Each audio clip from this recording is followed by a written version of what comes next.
And we are back here on Patriots 4th and 2. Derek Haven, Steve Balestrieri hosting as always. We have on a special guest today, Mike Diabate.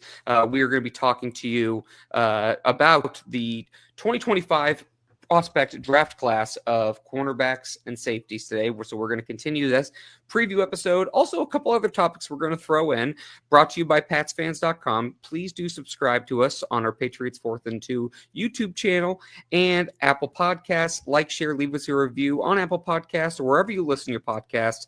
It keeps us high in those podcast rankings so other Patriots fans can find us. Before we get into anything, I always have to do this. Steve, how you doing, man? I'm doing great. Hey, we got the three of us here talking, and in honor of our guest, hello, all of you Foxborough faithful. Mike, how are you, bud? I'm doing well, thanks, Derek. It feels so far away, but yet it feels so close. But you know what? Having you guys have me on today and getting a chance to share the microphone with you here on Patriots 4th and 2, it always feels like home. So I appreciate the invite and glad to be here today. You are welcome anytime. So let's jump right in. Steve, there was a topic that you wanted to, kind of start the show off with. Yeah, it's a comical topic. I think everyone will get a kick out of this. And whoa! So this basically, is basic math. Yep. 1 + 1 = 7.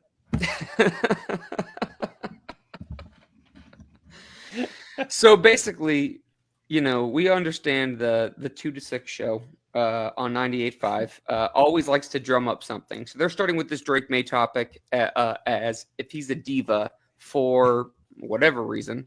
And I honestly feel like we were just talking offline. I feel like honestly they're it's kind of a boring time, so they're just trying to like mix something up. And they're talking about this Joe Milton thing about him not wanting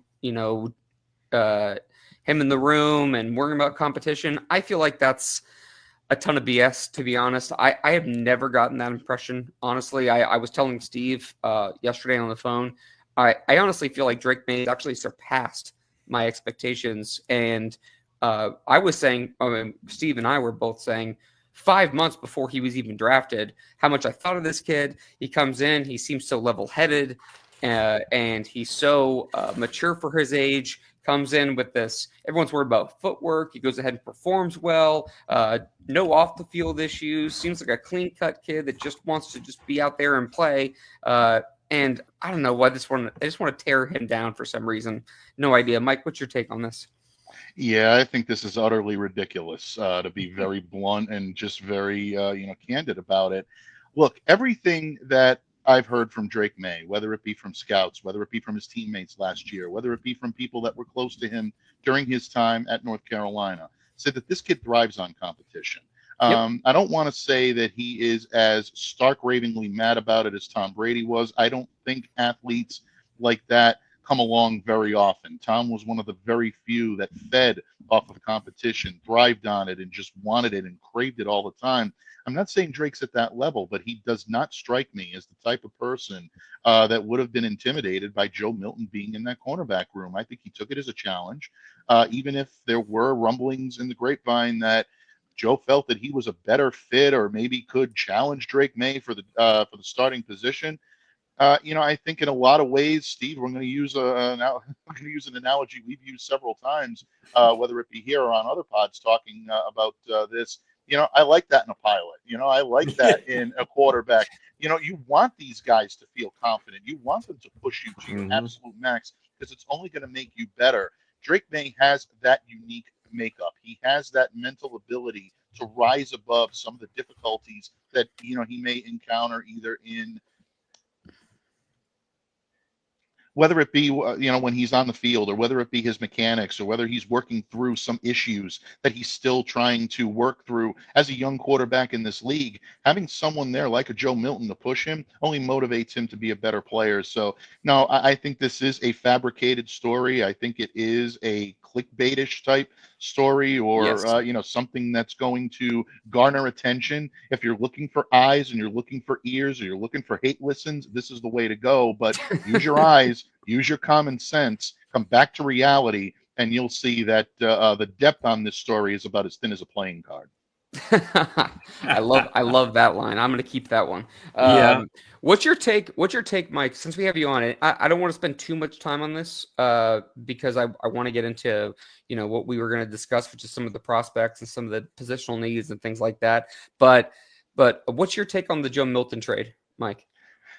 Well, I think a lot of Patriots fans were hoping for a bigger return on investment. I mean, obviously, they would love to say that the Patriots got more than a conditional fifth-round pick from the Dallas Cowboys. But I think there are a lot of factors that you have to remember here. One is that Joe Milton wanted to relieve, reportedly. I mean, at least if the reports are holding up and they stand true about the way this went down, he was someone that wanted out of the New England Patriots organization because he felt he has the ability to start elsewhere in shorter order. He was never going to get that opportunity here in New England. So that's automatically going to limit the type of teams that are out there trying to bid for his services.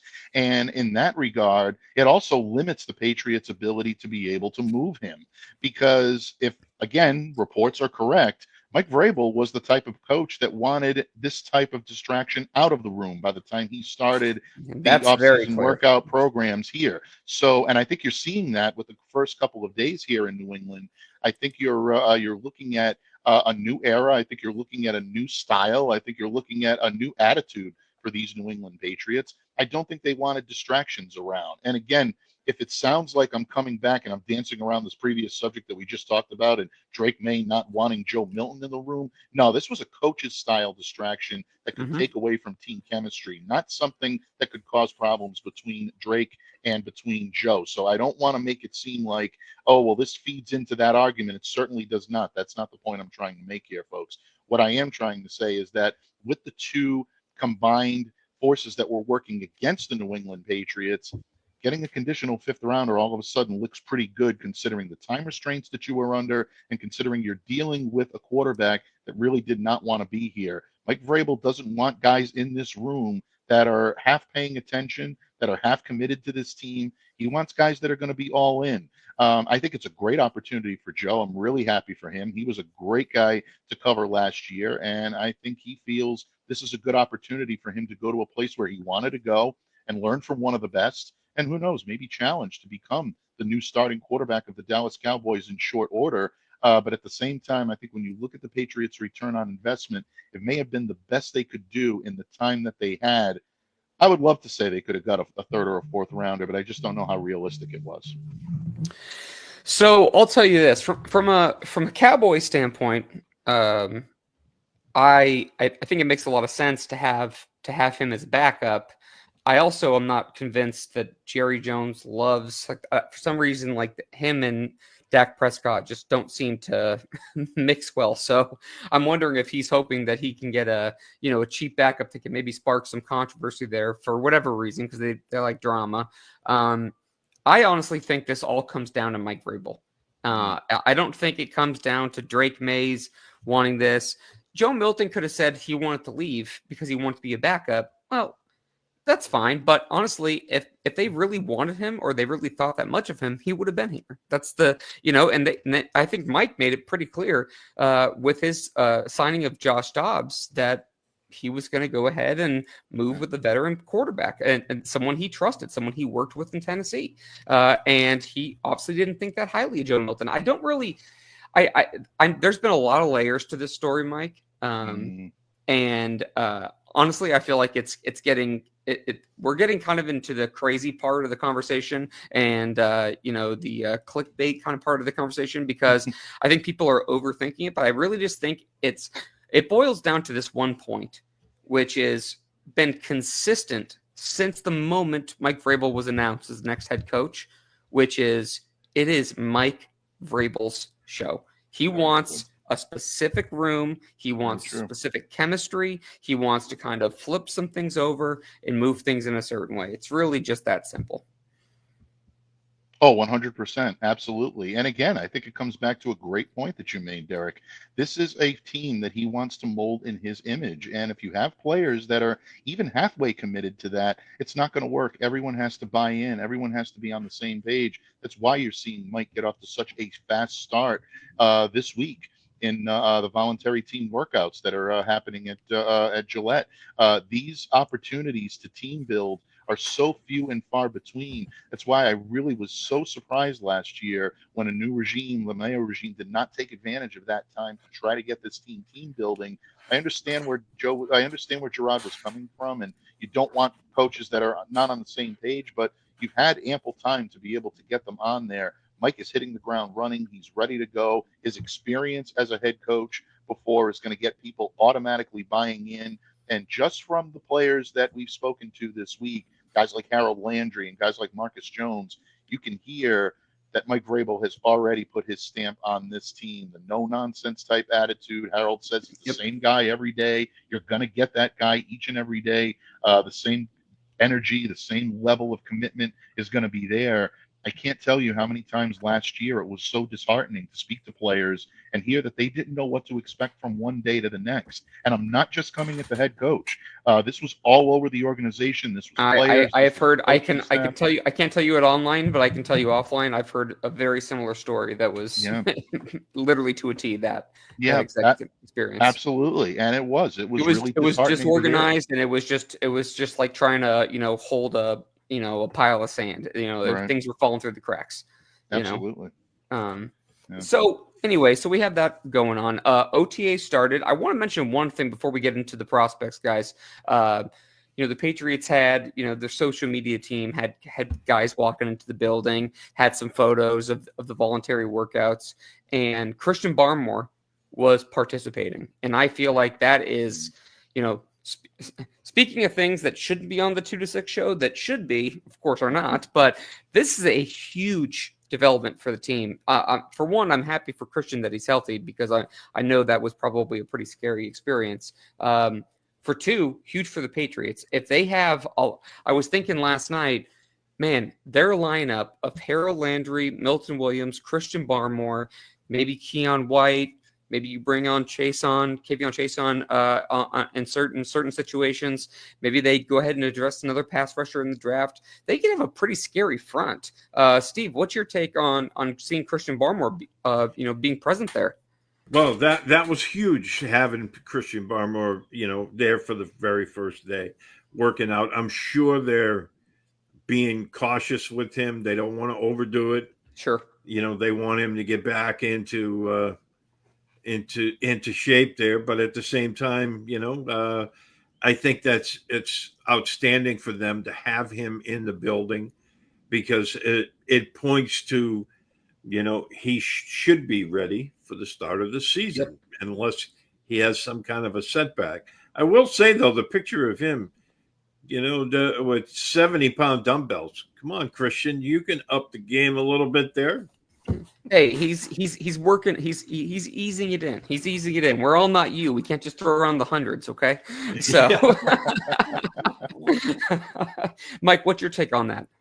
I agree with Steve. Other than the fact that the 70-pound, I mean, you're talking to some guy that gets winded carrying in the shopping bag. So I'm not going to sit there and start criticizing Christian for his 70-pound weight.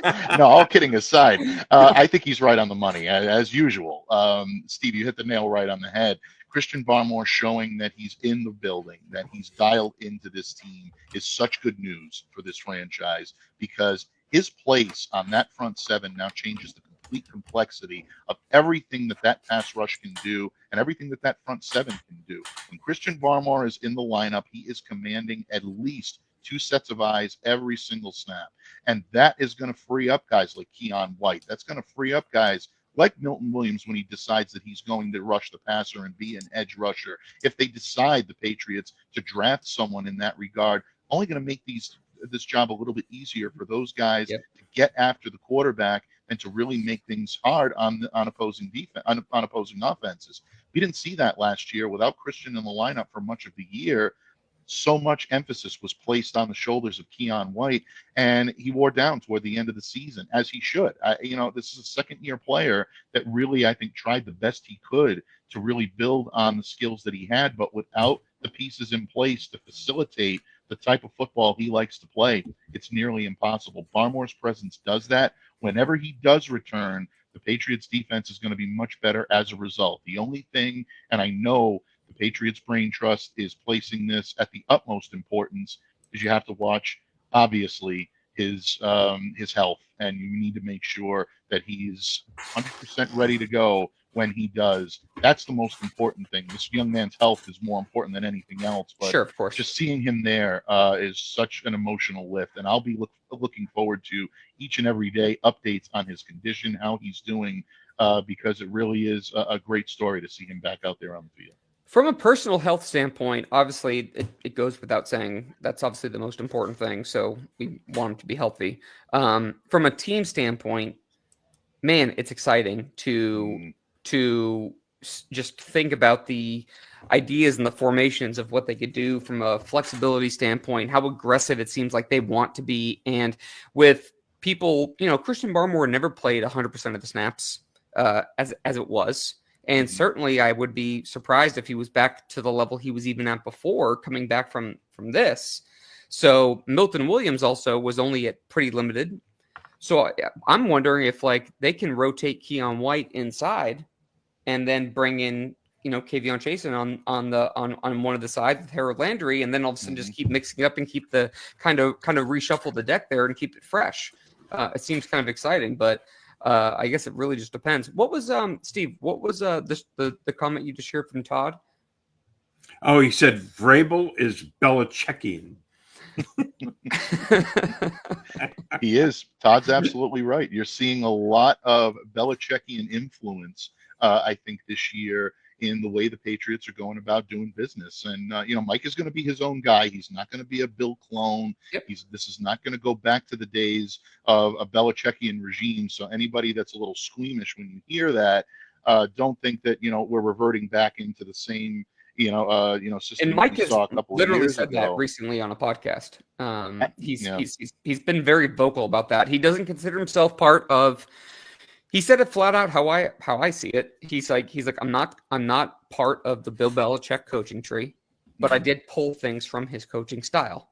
I also was a player, and so I want to relate to the players, and that seems to be something that he's been. With some of these signings and some of these videos with him hanging out with the families, I want guys to realize that, look, this is your job. And I want guys to come in locked in.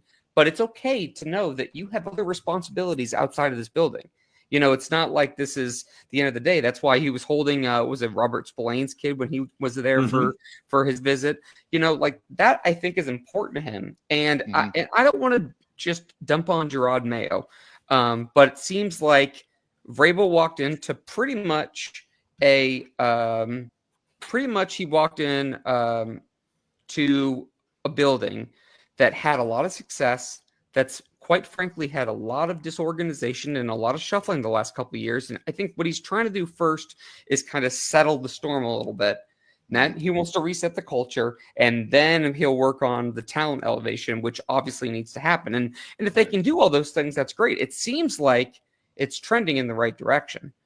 So that's the good news.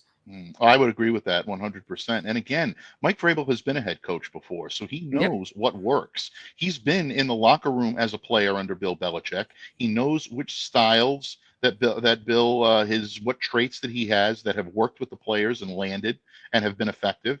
He also knows which haven't been so effective and which haven't landed with the players and maybe rubbed some guys the wrong way. So Mike's going to walk that tightrope very finely to make sure that he's using the strengths rather than the weaknesses of that Belichickian system. And again, he's also incorporating things of what he's done as a head coach, and he knows what's worked for him and what hasn't. So in that regard, I think right now he's playing those sides very, very well, and he's using all of his advantages to his own advantage, trying to limit the amount of weakness that you're seeing.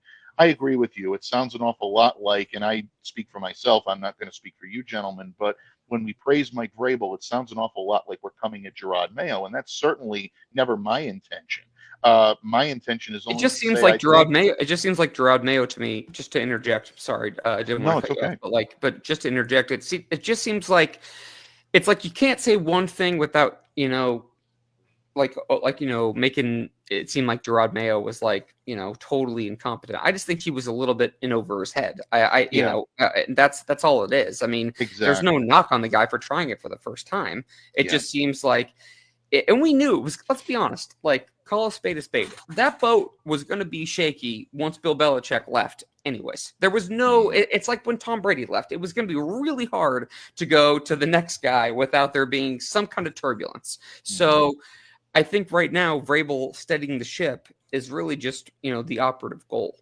Yeah, he's absolutely the voice you need in that locker room right now. Last year at this time, there were so many fractures, so many fissures in the Patriots foundation that one man who had never coached at any level before at the head level could possibly repair. It was too much to ask of anyone, let alone a coach that was coming in with a relatively inexperienced staff around him.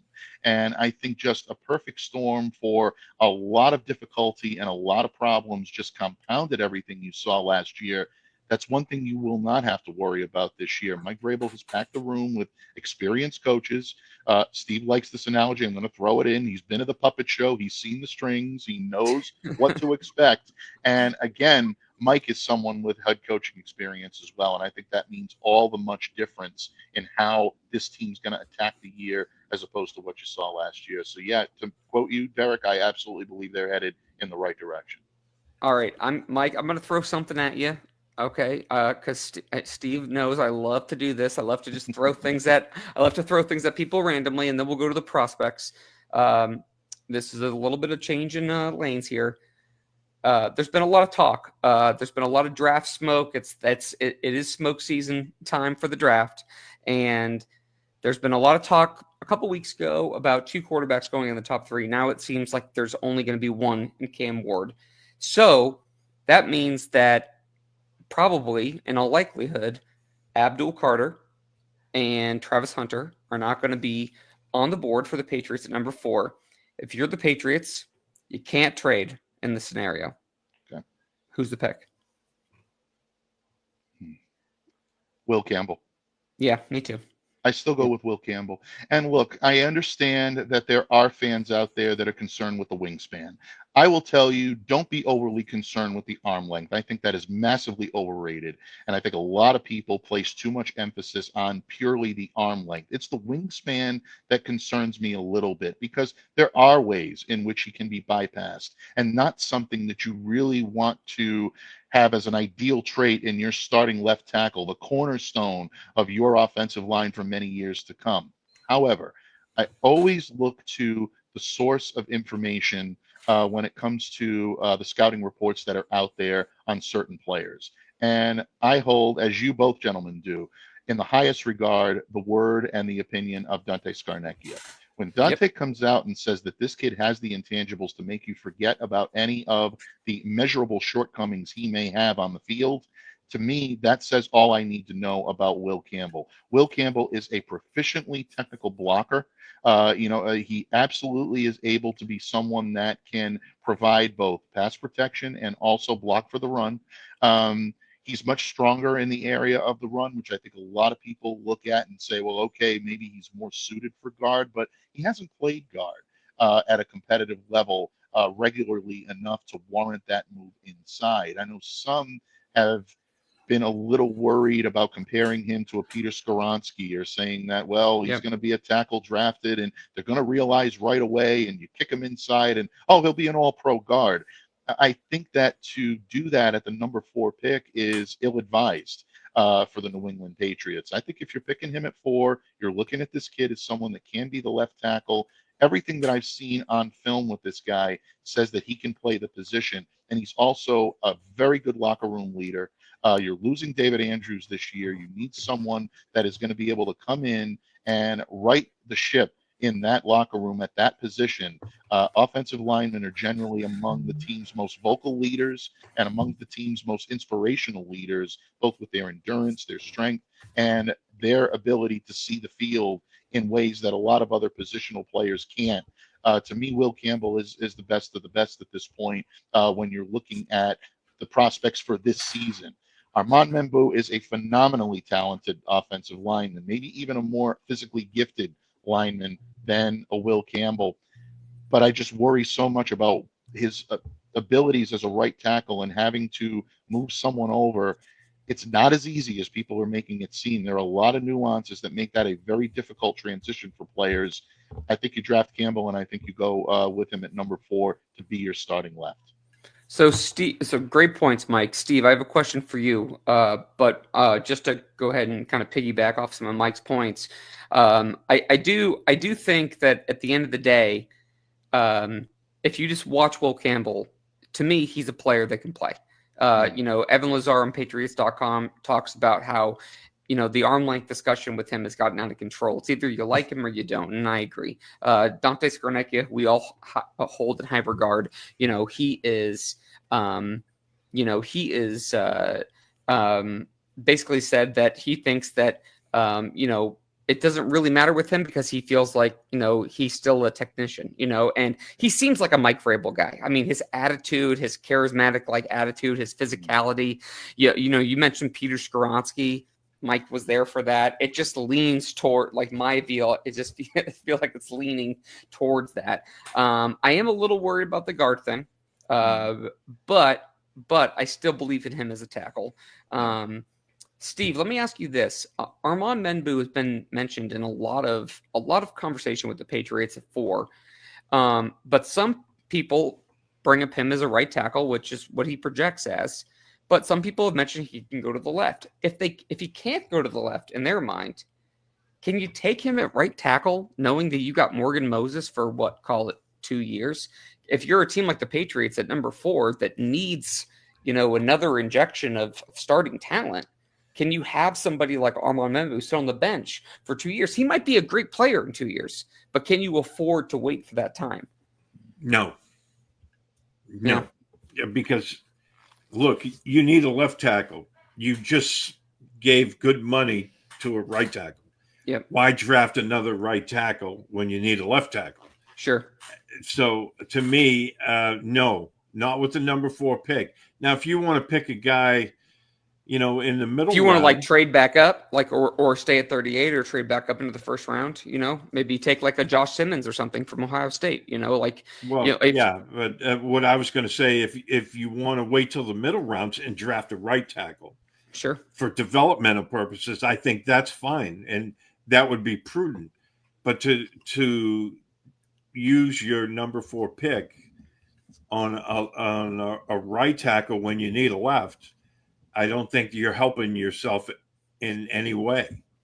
Yeah, no, I'm with you. I'm with you on that front. Well, let's take a break here for podcast purposes, and as soon as we get back, we are going to talk about the cornerbacks and safeties for this upcoming draft class and where the Patriots stand from a positional need.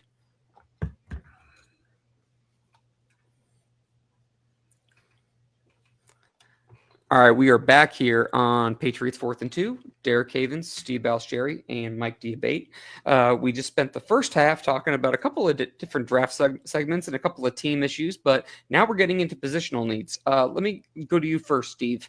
From a cornerback and safety standpoint, what do you see from a team perspective? What do you see just kind of looking at the depth chart as it stands now? Well, right now, cornerback, I think they're pretty much set. No, it wouldn't bother me if they drafted another one, but I would not do that early because they have Christian Gonzalez, who's he's still an ascending player, and he's going to be one of the best cornerbacks in the league, in my opinion. He'll be paid very handsomely about a year from now. Yeah.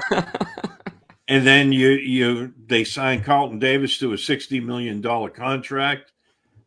They have Marcus Jones for the slot, and they have a couple of young guys that I still think they might have something in. Alex Austin, yep.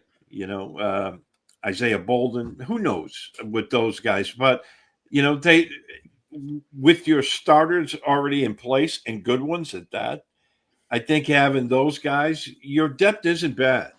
Now, your depth is pretty good.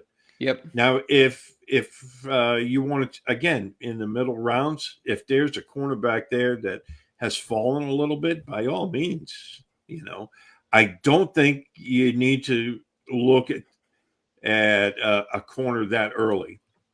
And safety, we don't know what the plans are for the 2 safeties that they have. With the safety conversation is different than the cornerback one. Yeah, with Jabril Peppers and Kyle Duggar. Now, Duggar played hurt all last year, and he did not have a good year. But, it turns out that the injury that he had was more serious, required surgery this offseason. So I kind of get that. Peppers, his issues were off the field. Yep. So, when those two are on there, you have two very strong, quote unquote, strong safeties. And, and Del Pettis, I thought, played well last year. Now, down the stretch. Yeah. I think that, in the safety realm, they need to look at a free safety, a Devin McCourty type. And they did sign Marcus Epps in free agency, but he's only here on a 1-year deal. So, it wouldn't be a bad idea to draft a replacement, for future purposes. And there's a couple of intriguing ones in the draft. So, although they're not hurting in the secondary, there's still some room for improvement there. I think there's a lot of question marks in the secondary. And I don't mean from a personnel standpoint necessarily. I mean from what we are to expect. Let's be honest. I mean, from Bill to Gerard, there was a lot of carryover in that defensive system. So part of me it's trying to from someone who likes to evaluate players and team build, I don't know exactly what they're looking for. In Tennessee, Mike had, Kevin Byard, for example, as a free safety who was more of a ball hawking guy. Do they want someone to go back and do that? So I don't know what the standing of some of these existing guys are. Mike's made it very clear that he's okay with cleaning out people that he doesn't want. And he doesn't care if they got paid last year or not. He's ready to just go. So is Jabril Peppers on this team? I couldn't tell you. Kyle Duggar, same thing. We both know they're strong safeties. We both know they fit in Bill's defense. I think both could go into the box and certainly on third and long situations, but I don't know if that's what they're looking for. So that's the question to me from a cornerback standpoint. Mike, I don't know if you know this, but Steve and I talked about Carlton Davis for 2 or 3 weeks before he even signed, because it just made a lot of sense of, having, the classic cover corner in Christian Gonzalez, who we all know is just terrific. And then you have kind of more of your bruiser on the other side. It's like a good kind of ebb and flow there.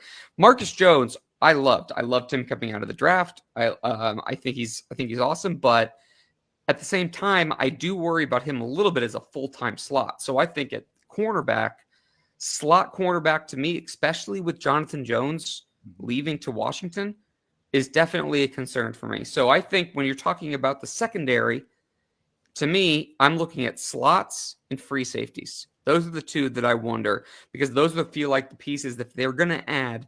That would be, where they're going to add. What's your take on those comments and what Steve said? I think you're right on the money, Derek, in terms of the slot corner. I think if there's one area on the secondary right now that may be ripe for the pickings, so to speak, I think it may be in the slot. And look, that's no disrespect to Marcus Jones, who I think is a very good slot defender. Yep. He's a dynamic playmaker when it comes to the return game. We all know what he's capable of, but does he fit the way Mike Vrabel is going to want this secondary to look? One of the hallmarks of Vrabel defense, and I think was one of the hallmarks of a Belichick defense, was secondary players, cornerbacks, safeties, defensive backs as a whole that are able to diagnose plays. I don't think you've seen that much of that the last couple of years since Devin McCourty retired. So in that regard, do you look now at a slot guy that can come in and diagnose the play, maybe pick it up, where you've got two solid presence players on each side of the perimeter in Christian Gonzalez and in Carlton Davis to really lock down opposing teams' most potent offensive weapons? It really becomes, I think, a little bit more intrinsic on the slot guy to pick up the rest of the field.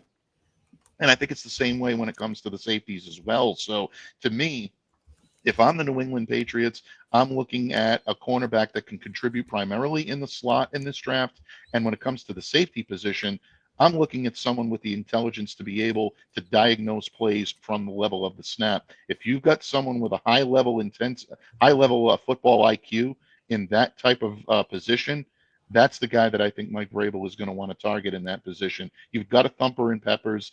If you feel he's the guy that can hang around, and I don't see any reason why he would be jettisoned unless it's just not a good fit on the field once these guys start practicing. You've got players that can throw their physicality around. I think maybe you needed someone a little bit more cerebral in that backfield to kind of round everything out. That's where I'd be looking if I were New England right now. Yeah, and to me, like Pepper seems to me like a guy that you could slide around and really move all over the kind of kind of the chessboard, so to speak. Mhm.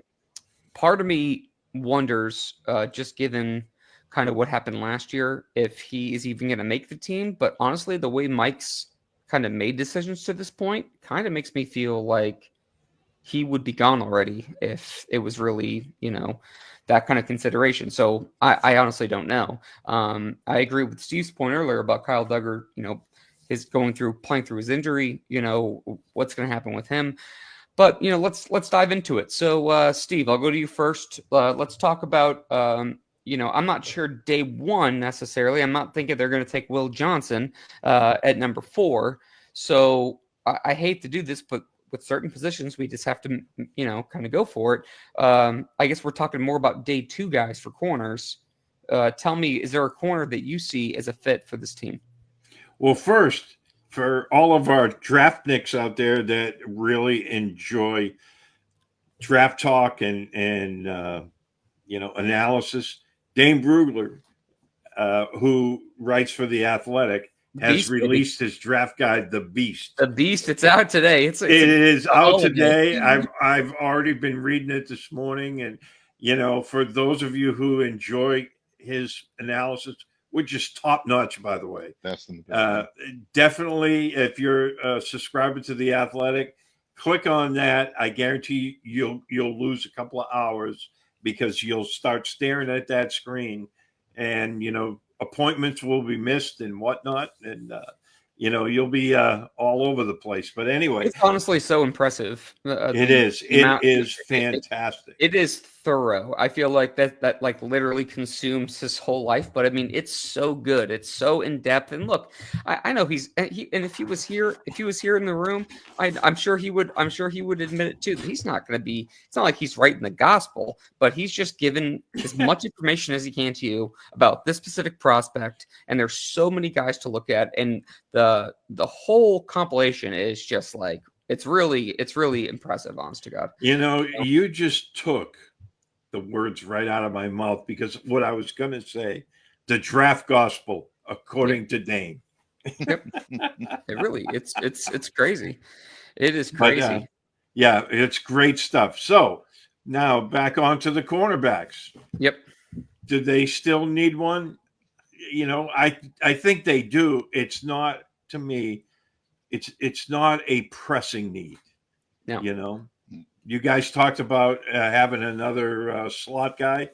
I think that wouldn't be a bad idea. I still like Austin, though. I mean, I do too. I know that he hasn't got all the way there yet, but I wouldn't be in a rush to throw him out with the bathwater. But yeah, I would look at again, we're not talking about a day one early guy. We're talking about maybe third round, probably. Yeah, so probably. When so you we're talking about a third, day 2, or maybe a guy like Siobhan Revel out of East Carolina. He's a big guy, 6'2", 202. The only thing worrying about him does his medicals check. Yeah, has the ACL. Yeah. Jacob Parrish out of Kansas State. He's a little bit undersized, but he's versatile. He can play in the slot. He can play outside. He's got speed. What do you guys think of that? Those two guys? I love both. I wonder about for Revel. I wonder about the positional fit because they signed Carlton Davis and where he's going to kind of fall.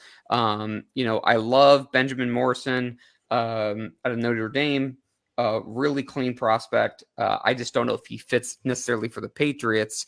I honestly, another guy that I really like is Azure Thomas from Florida State. Good arm length. Really good explosiveness, good coverage skills, good ball skills.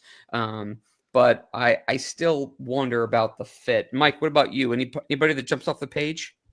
Well, I think this might be maybe a little bit overly zealous on my part, but a guy that I've been a fan of for a while since his days at Idaho is Marcus Harris, the cornerback out of California. Again, you look at players that are versatile and guys that can play on the perimeter, can play in the inside, in the slot.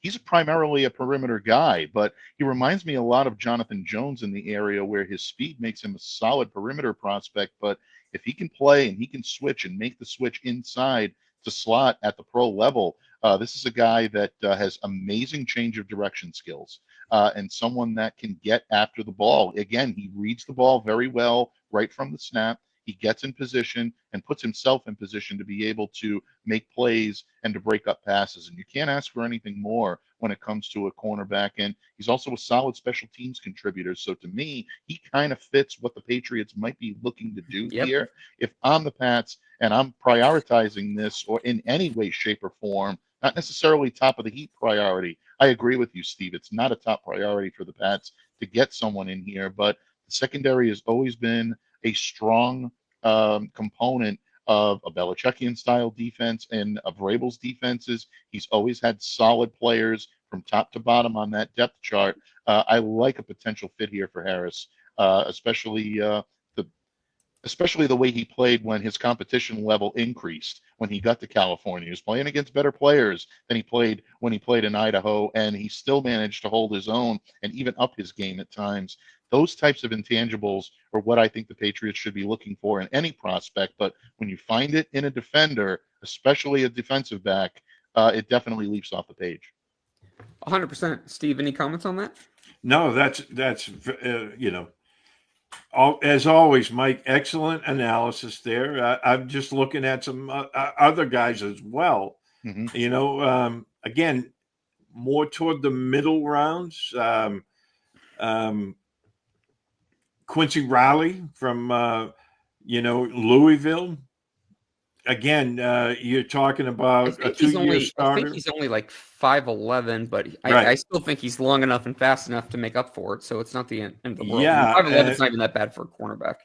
So and again, he's more of an outside corner, a boundary corner, but he's very athletic.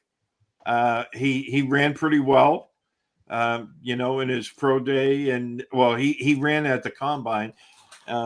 I don't know if he worked out in his pro day or not. I'd have to double check on that. But I again, you're looking at a guy in the middle rounds, not because of course we'd all love to see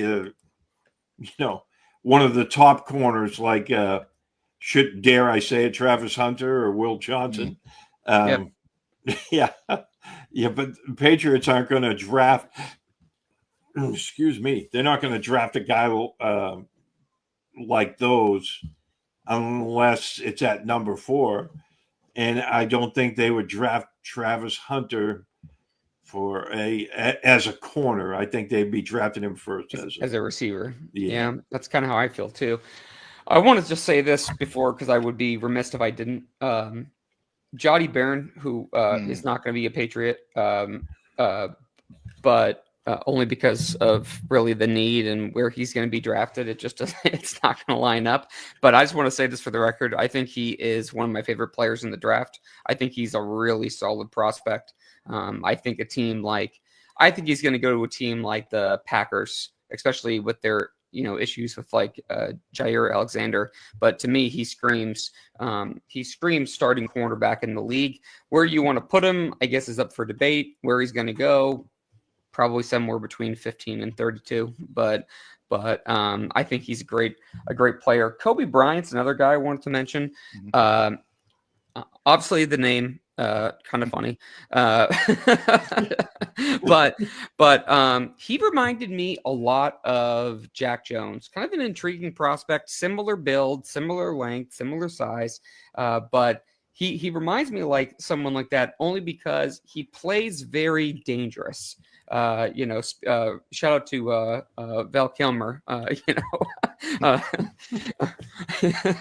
He's like, that's right, I am dangerous. Anyway, he just likes to play a little bit of what I call trick or treat, style of play, where he'll get burned on some plays, he'll make up for it on some other ones. We've seen those come through the halls of New England before. He just makes it interesting to me. He's kind of an intriguing guy. I know there's a couple off the field stuff. Obviously, as we've said before on these kind of shows, these are guys that we just kind of like, that pique our interest. The off the field stuff, the medicals, it's impossible for us to know that information unless you're in that building. So those are kind of outliers. Mike, anybody else that you want to mention? I'm sorry, you broke up a little bit, Derek. Can you repeat? Oh, I'm sorry. Is there anyone else that you want to mention for corners? No, I think, at this point, I think you guys have kind of, taken all the ammunition I had in the bag at that point for corners.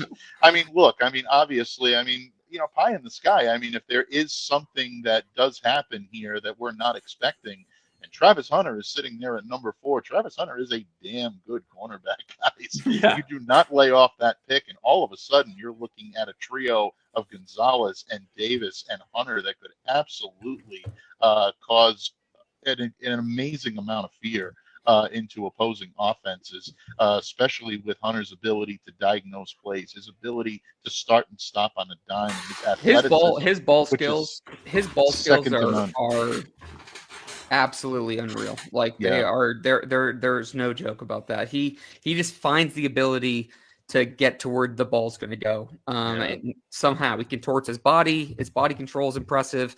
His hands are tremendous. I wonder about his ability. It sucks because I would like to draft him as a receiver in a perfect world, but I'm starting to double guess myself and wonder if that's putting a square peg in a round hole. Because he might be better off at a corner. And you might look at it and say, oh, Christian Gonzalez, you just spent all this money on Carlton Davis. Well, if you had Travis Hunter there, and that puts Marcus Jones down a slot. Okay, no big deal. And then you still have Alex Austin. That's a really pretty comfortable, five group of cornerbacks there that I feel good about. But I guess we just go from there. Steve, if we go over to safeties, is there a safety that jumps off the board to you? Well, I think, if you're looking at, you got to go to South Carolina. Nick Emanuel. Of course you're going to do this. Of course. We don't go through a draft process where I don't rave about it, at least 2 or 3 guys from South Carolina. But to be fair, he blew up the combine, and he should be a first rounder. If he's there in the second round, the Patriots need to be making that call. Yeah. He's kind of a freak. There's a couple of guys. I think. I don't see them drafting as high as the second round, but if they were, I think Xavier Watts out of Notre Dame. Yep. Definitely. And then, to your point, if they decide maybe that, one of the guys that they have now, Peppers or Duggar, doesn't fit, maybe a Kevin Winston, a little bit later on, late second, early third, from Penn State. I think those guys definitely would fit what they're looking for. Mike, what about you? Yeah, I think obviously, Xavier's a guy that I think everybody would love to have. His instincts on the ball go back to what I was talking about earlier, and guys that can diagnose the play right from the snap. And these are players that absolutely have the ability to change the game when they're in there. And I think he would be a great fit. Again, I think for where the Patriots are going to be picking and the needs that they have, I'm not sure how realistic that's going to be. But again, if they place somewhat of a priority on it, keep in mind, keep an eye on Woods. A guy that I like a little bit for the Pats in terms of the way he plays is Lathan Ransom out of Ohio State. Again, very physical, not necessarily has all the tools necessary to be a top-level player at the position, but the intangibles and the instincts, the awareness that he has on the field at all times, I think make him an intriguing option. And look, Mike Vrabel is not going to be very shy about getting former Buckeyes onto his roster. He's going to love to dip into the Ohio State well. This could be a kid that might catch the sharp eye of Mike Vrabel and that brain trust. So if they're looking for someone a little bit more cerebral and instinctive, Ransom is one I'd give a second look to. One of my favorite players for the Patriots is Andrew Makuba, the safety out of Texas. And the reason is, for me, is a kind of multi-tiered thing. I think it would make sense in the range they're going to take him. Maybe he gets to day 3, but it'd be a day 2 or day 3 pick. But he's kind of built like a cornerback, but he plays like a safety, really rangy. He can cover in the slot. He can cover tight ends. I think he's built a little bit different than the guys they have in the room.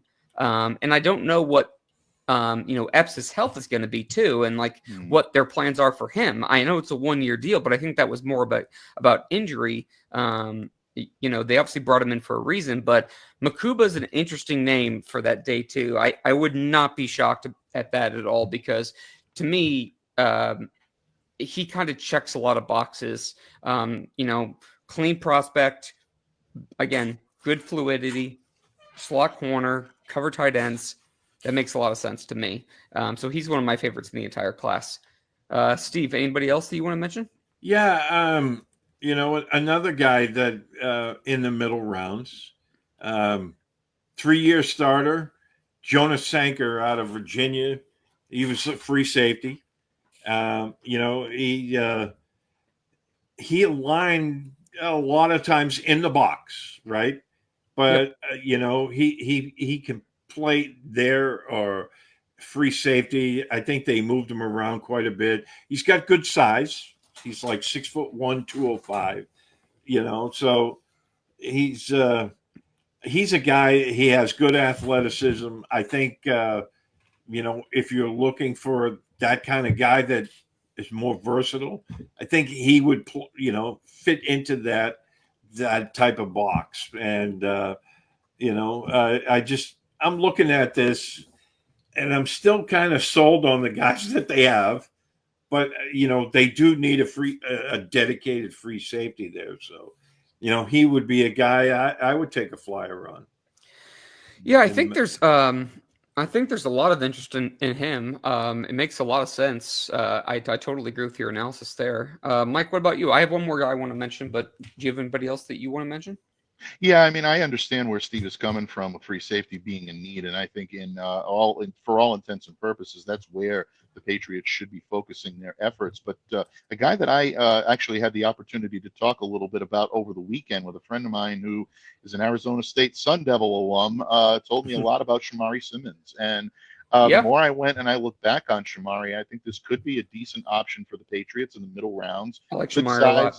Yep. Good size, 6 foot, 185, 72 tackles last year, 4 pass breakups. But go back and see what he did for Arizona State in 2024. This kid came up with big plays in clutch situations. And again, if you're looking for the type of player that can make a difference, not necessarily on every snap, not necessarily on every down, but someone that can get in the game, understand the gravity of and the weight of the situation that he's coming into, and still be able to step up and make the play, I think that spells some good things about you. So always look to the level of competition.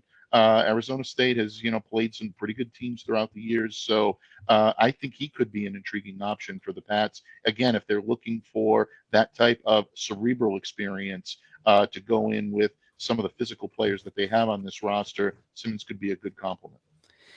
I like the player. I'm sorry to hear that you, my condolences that you had to talk to a Sun Devil. Bear down. But that's my own personal bias, I guess. The last guy I think I'd be remiss if I didn't mention is Malachi Moore from Alabama. Really intriguing player.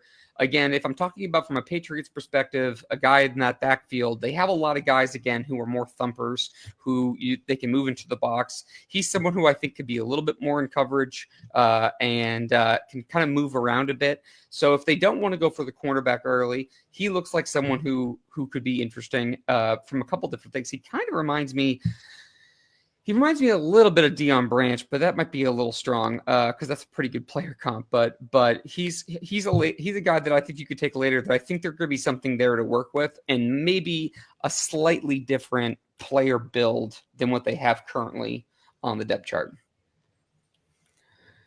All right, guys. Well, any final thoughts here? What would you guys feel about it? I'm not saying draft, maybe undrafted free agent. Yep. If the Patriots would bring in Shiloh Sanders. I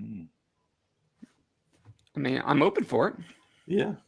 Because you talk about a cerebral guy. He's got a cerebral dad. And, we know that besides the athleticism that he had as a player, he was also very cerebral. And, having another Sanders, in the NFL wouldn't be a bad thing.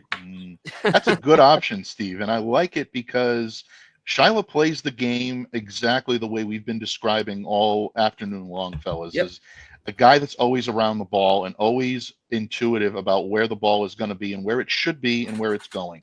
And if you're a defensive back or any defender that can diagnose that type of scheme or can diagnose the play, yeah, you're absolutely an asset. And I love it because, Shiloh can always say, if I ever need help, who's a better consigliere than my father? Who played the position better than Deion?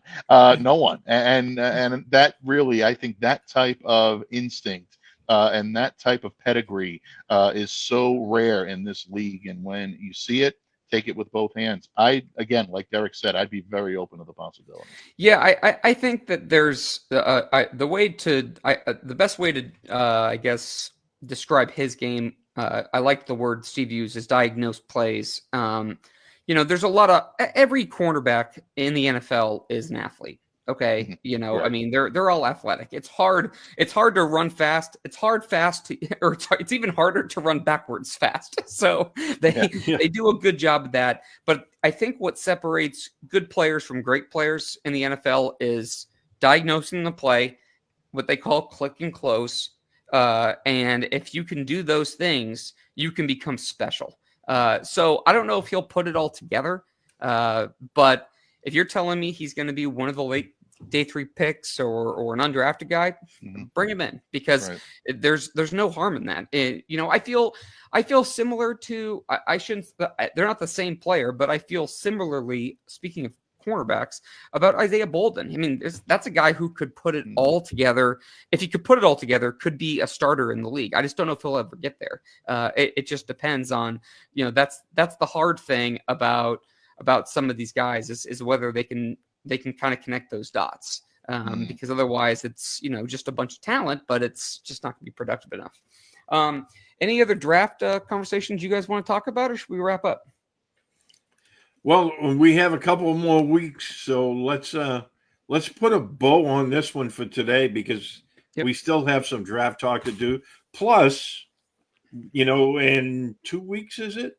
We usually do our first round mock draft. Yeah, we got our mock coming up, and Mike, you're more than welcome to join us. I think next week, what the plan is for next week is we'll dive into we'll have to open it up on Twitter for some draft questions, and then we can just have kind of like a Pat's diet, draft, a potpourri, show, and we can just dive into a bunch of random stuff, the rumor mill, which is certainly, churning right now. And then the week after we can do the mock leading up to the first round, and then we can get into breaking down the guys, but it's always around this time, guys. I don't know how you guys feel, but it's always right around this time where I'm really tired of reading about recipes and I'm just ready to bake. So I just need to, I feel like we've been talking about some of these guys for so long, and I'm reading about them and I'm watching them and I'm looking at the draft chart, looking at free agency, and I'm just like, all right, So just tell me what it's going to be. Is it going to be Will Campbell and it's going to be, Jaden Higgins, or